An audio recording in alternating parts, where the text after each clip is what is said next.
Hello, everyone. Oh, just letting this get set up. Okay, all good. Okay, it is Tuesday. Make sure you let me know in the chat if you can hear me okay. I'll just give it a minute for everyone to get on. Um, Hi, Chloe. Yes, it's Tuesday, so it's Tuesday chat time, 9 a.m. my time. um, I'll remind everyone at the end of my chat, but also at the start, is I'll be heading to Tasmania for an art retreat for 2 weeks. So there won't be any Tuesday chats because it's probably a bit rude if I do a Tuesday chat while I'm supposed to be over there teaching. So I'll just have to give it a miss for 2 weeks. So I'll be back on the 19th for the Tuesday chat. All right, hi guys. Awesome, everyone can hear me, no problem. So that's amazing.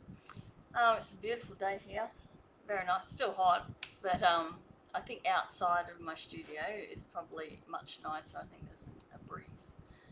But we've had the snakes out and about again. I don't know why. We went months without seeing a snake, and now I've seen a couple of red bellies, and then last night there was a gorgeous little carpet snake on our driveway.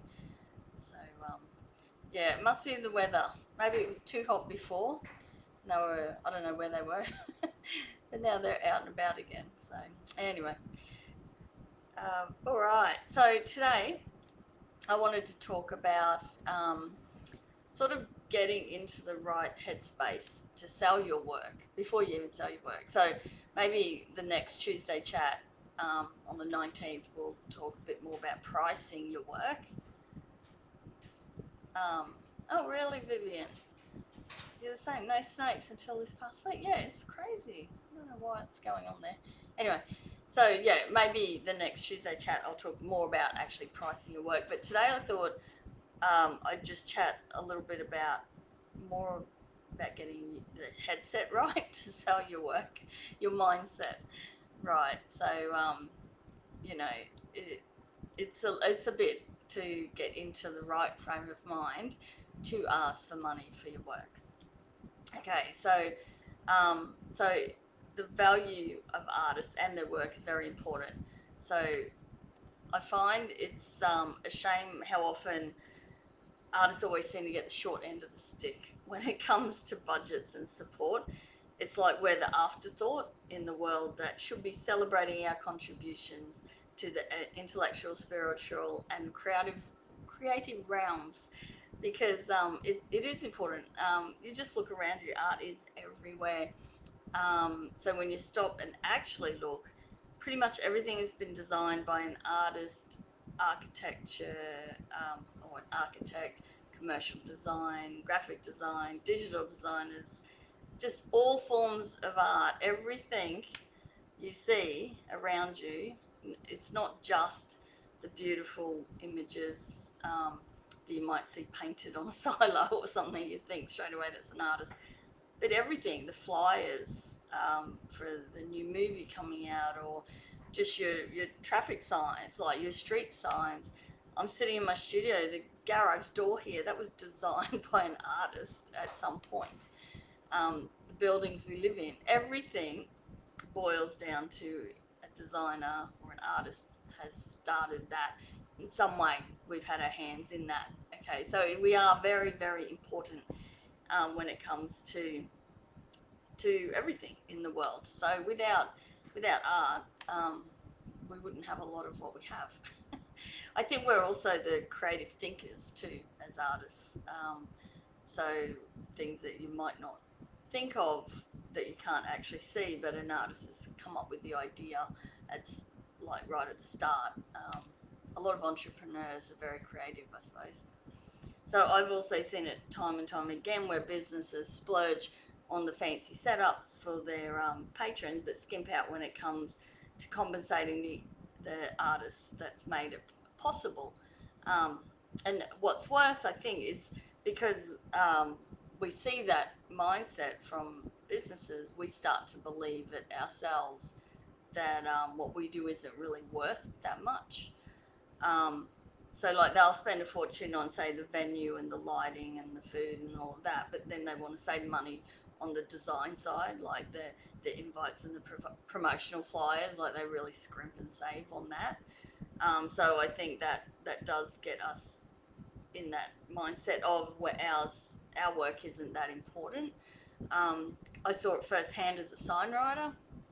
So we would get businesses come in, the signs would always be last, as they usually are. Like we would do fit outs for chemists or new businesses moved in, and they would spend all their money fitting out their shed and all of that, and then they'd get to us, and that's when they want to go, oh, we can't afford this, we can't afford that, just keep it really simple. And it's so silly because, especially as a sign writer, back then, your business came from your sign and your vehicle signs. That's where your customers came from.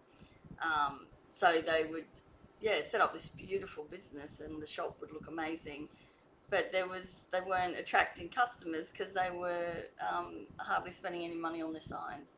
So it makes you think, well, you're not important. But let me tell you, artists are very important because, like I said, we have our hand in everything. So another reason I think mindset problems, trying to sell our work and all the rest, I think sometimes we undervalue ourselves because a lot of us come into art after years of doing hobbies. We've get a proper job, as our parents would say. Artists don't earn any money, starving artists, all of that sort of stuff. So we go off and work our careers and then get back into art later in life. So we've come into it after years of doing creative hobbies such as like scrapbooking, colouring books, folk art. That's where I started. And then we get into the more traditional art because we feel like we're growing and we've outgrown the hobby and we want to actually start to get a bit more serious about it. And but we have this mindset that you have to go to university, like you have to have done a Bachelor of Arts or a diploma of visual arts or whatever they offer. And because we've come into it from a hobby side and just gotten better and better, you sometimes feel that if you're self-taught, you're not as good because you don't have the qualification of having that degree behind you. I'm sure artists who have gone to uni and studied art would not have a problem in asking money and a good price for their art because they're validated because they've got a degree, I suppose. So that's why I do think some mindset problems come from self-taught artists because we struggle to value our work and put a decent price on it because we don't value it ourselves, I suppose. So it's a mindset we need to shift if we're going to be successful as artists because we need to make money just as much as the next person.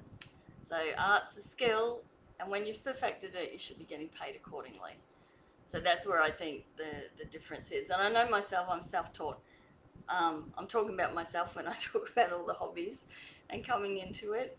And it takes a lot of time to start to feel confident that your work is worth that money. So I also love holding workshops and retreats, of course, where my artist guests are prioritised and I'm providing the best value for them, showing them that their work is truly valued. And you know what? People appreciate quality and they're willing to invest in it.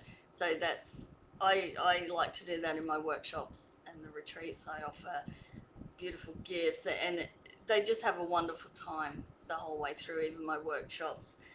I over-deliver because I want people to come back, of course, and just really enjoy the experience and just have a really wonderful time. And they do. People will appreciate it and they will pay for that. So but yeah, it's not just about how others treat us, it's also about how we treat ourselves and our work. We need to stop undervaluing ourselves and start investing in quality. So that also means materials and presentation. Karen, yeah, so true. A lot of people don't understand the actual time it takes to complete. Well, yeah, that is it too, definitely. Um, they don't. They just the general public don't see the hours that have gone into it. Um, and I don't know. I think it's hard when there's so many different styles of art as well. Some art that can be thrown together quickly um, is a bit different to one that someone spent 100 hours on.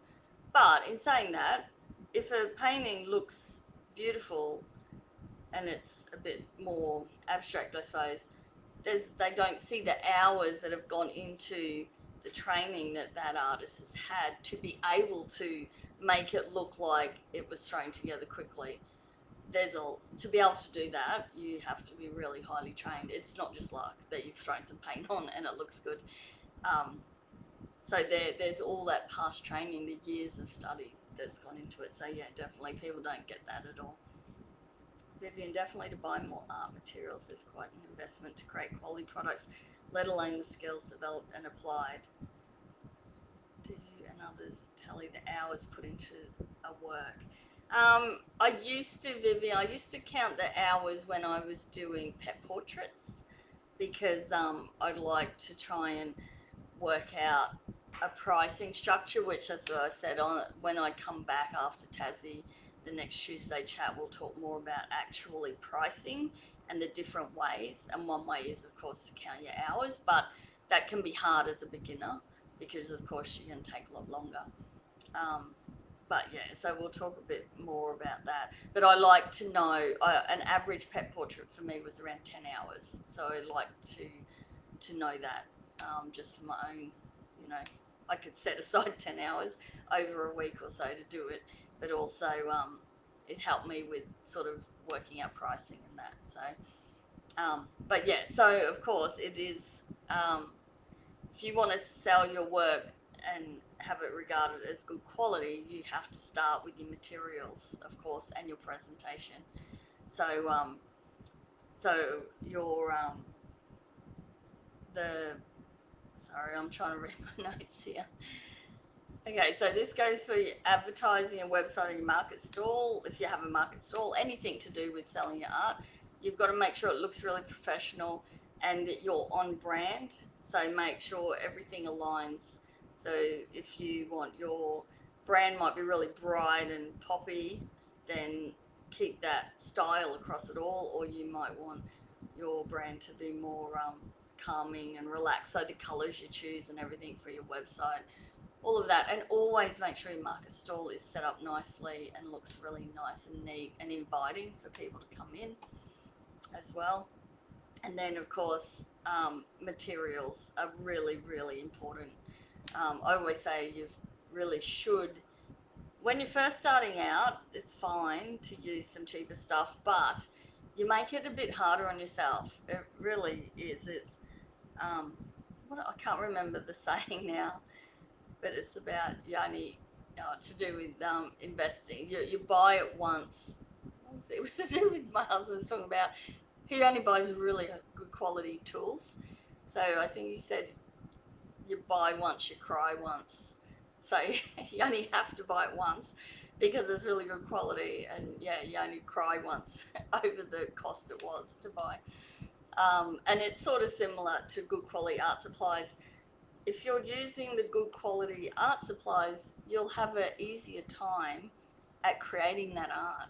You won't struggle as much. There is a reason they're high quality, and that's because they make things easier, and that goes for paper, of course.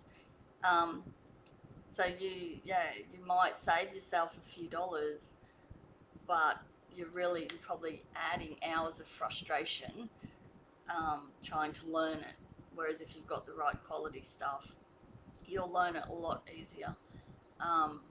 So it's also gives you you can confidently ask for that higher price for your art, because you know how long it will last. You don't want to be asking a high price for your art and then not sure if it will even last a year if you're using like student art grade materials that could fade quite easily.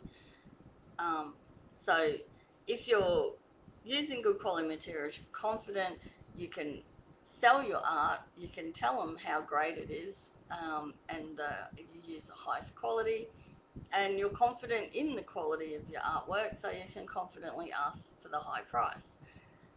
Whereas I would feel bad, I think, if I was asking, you know, $2,000 for a painting and then thinking, God, I hope it lasts for them before like they die, sort of thing. So, whereas I can confidently sell my artwork knowing that it's going to last their lifetime, and that goes with everything, even your framing as well. I know it's really hard to pay for good framing, but if you really want to value your work at a good price, at a higher price, then you need to think about that as well. Everything's got to be sort of acid free and archival and will last. That gives you confidence as well.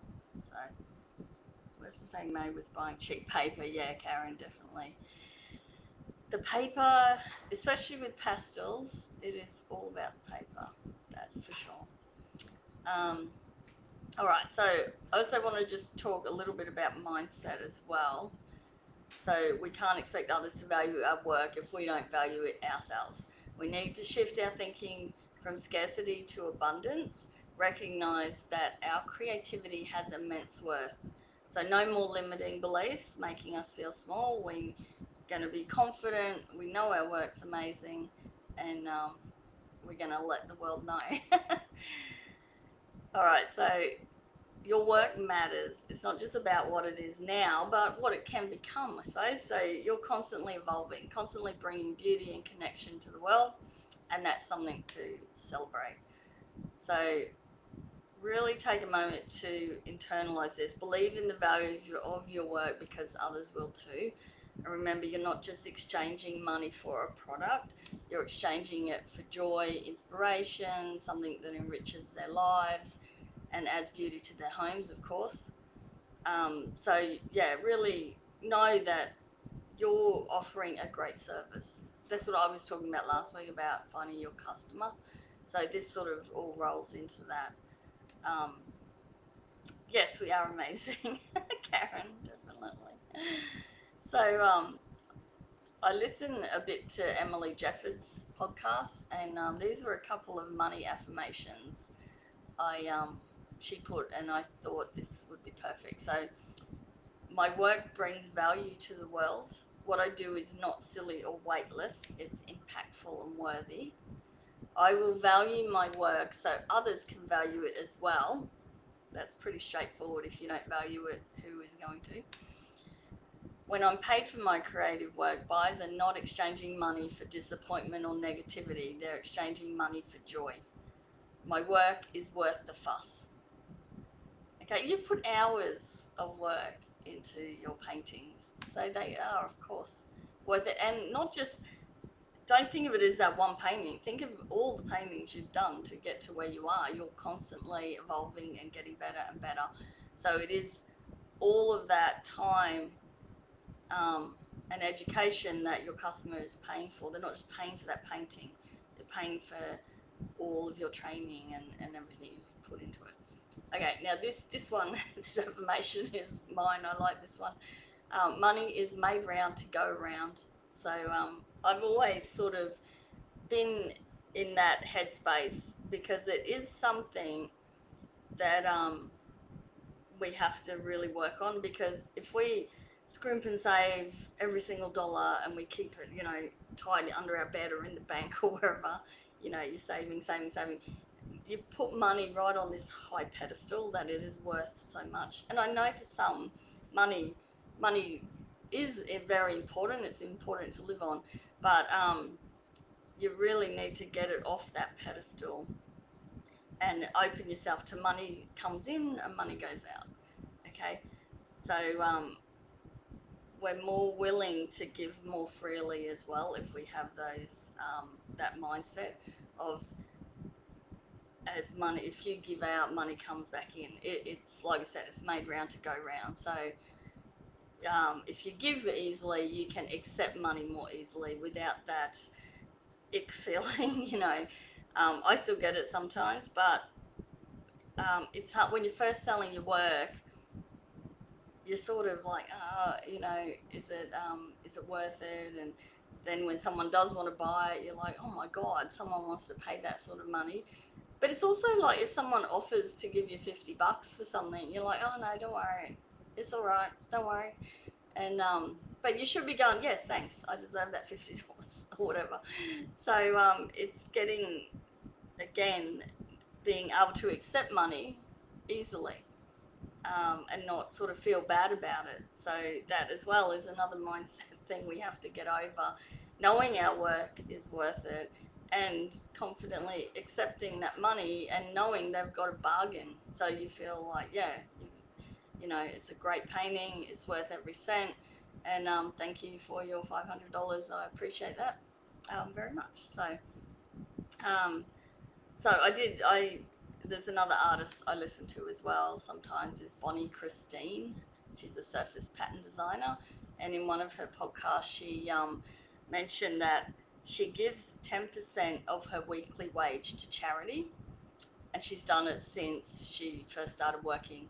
So you can imagine if you're only earning, say, $200 a week, 10% is $20. Doesn't seem like much, but it's great. It gets you into that giving mindset.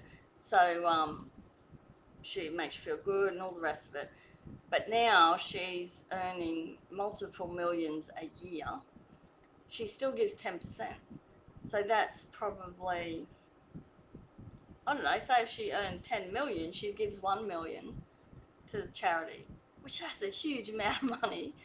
And imagine, like she said, if she didn't start off doing just 10%, it's every week 10% before she pays any bills, before she gives money to herself, 10% comes straight out of her pay. First thing she does, go straight to a charity of her choice. But because she's in that whole mindset and has been doing it her whole life, then giving 10% of 10 million is nothing to her. It probably makes her feel really, really good being able to give that much money. But she's already allowed, she knows that that's going out.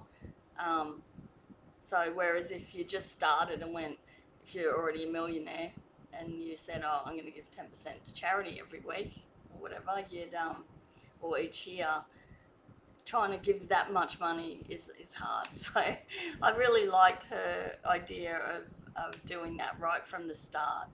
So whether she got rich or not, she always was going to be doing that. And it just happened, she got rich. So, but through a lot of her own hard work. So it just goes to show artists can make a lot of money if they really put their mind to it. But so that's another way of giving money. You've got to give to receive, sort of thing. I